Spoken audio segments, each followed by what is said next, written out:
I'm with James Mutton of Burlerrow Farm, and he's going to talk to us about his product Burlybed.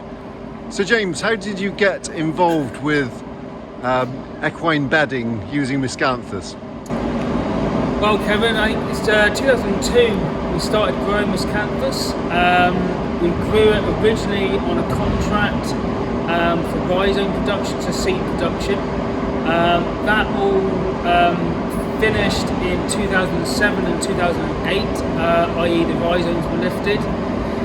And then we had these fields of sort of regen miscanthus crops, which we didn't quite know what to do with. I was looking up and down the country what other people were doing with miscanthus, and it was already being marketed as an animal bedding, primarily a horse bedding, but poultry bedding, etc.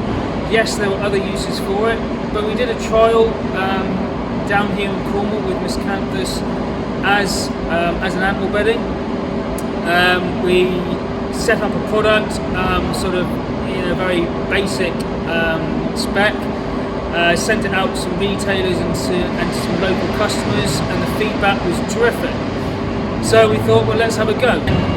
This very building we're in now is part of that first round of the RDPE funding, and that was back in 2009. So this building went up in 2009.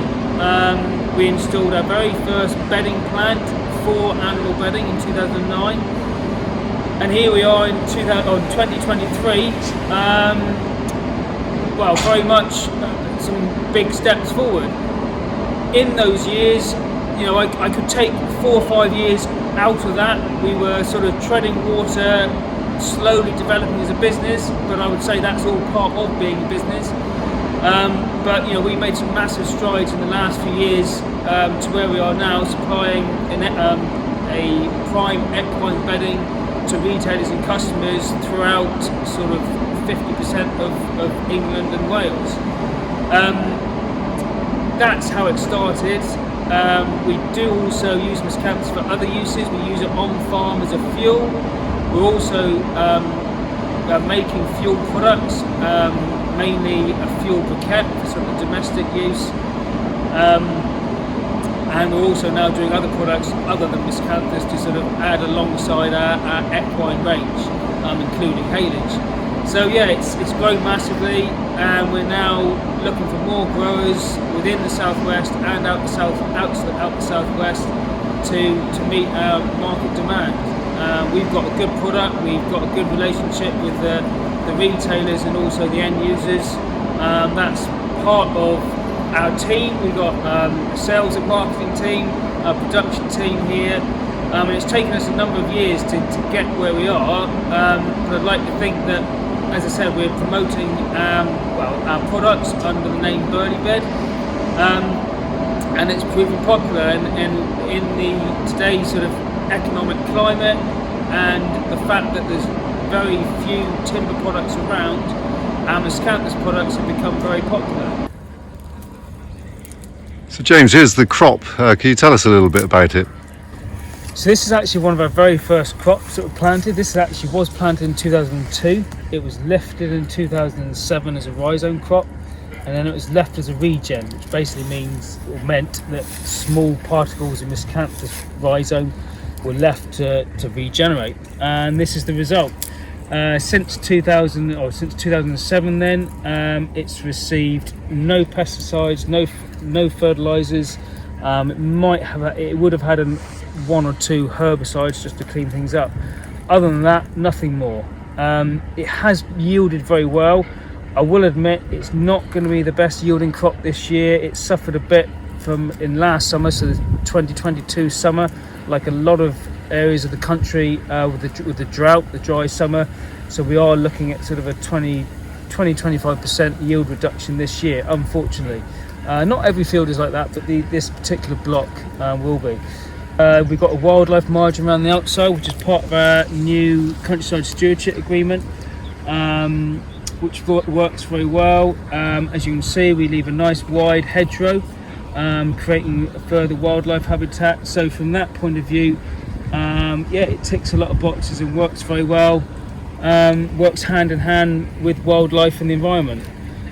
I will say, in relation to that, we're looking for more growers all the time, and I wouldn't say we're struggling, but farmers at the moment are still waiting to know where their future lies. The government, we need answers from the government in regards to the biomass directive.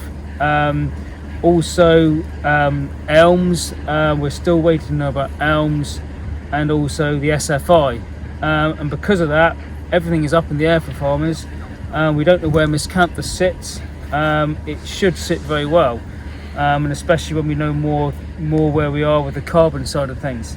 Miscanthus will tick a lot of boxes, and it's that when we know that, we're looking for more growers. So we're hoping to have a lot more growers in Cornwall and Devon and beyond.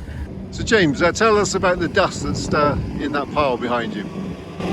So dust there in the background, of the cane that we harvest, approximately nearly 20% of that cane is extracted as fines or dust. I'm going to use the word fines really. It's very fine particles, which is anything under sort of 3mm, and any airborne dust, which we take out as part of the production process. We don't want that dust in the horse bedding, so it's taken out, and then we've got that. So that is actually our waste. That's our byproduct. And what we do with that, we make domestic fuel log, which is we call our Burlyburn logs, and also we're now making a pellet, a bedding pellet. So we're making the best use of our byproduct. We're still improving the technique or manufacture then of these products. So we don't really want to be handling it at all. Hence, it needs to be going straight into a pellet or briquette. But that's what we started to do. And later this year, every single kilo of dust that we take from the production of that will end up in a pellet or a fuel log.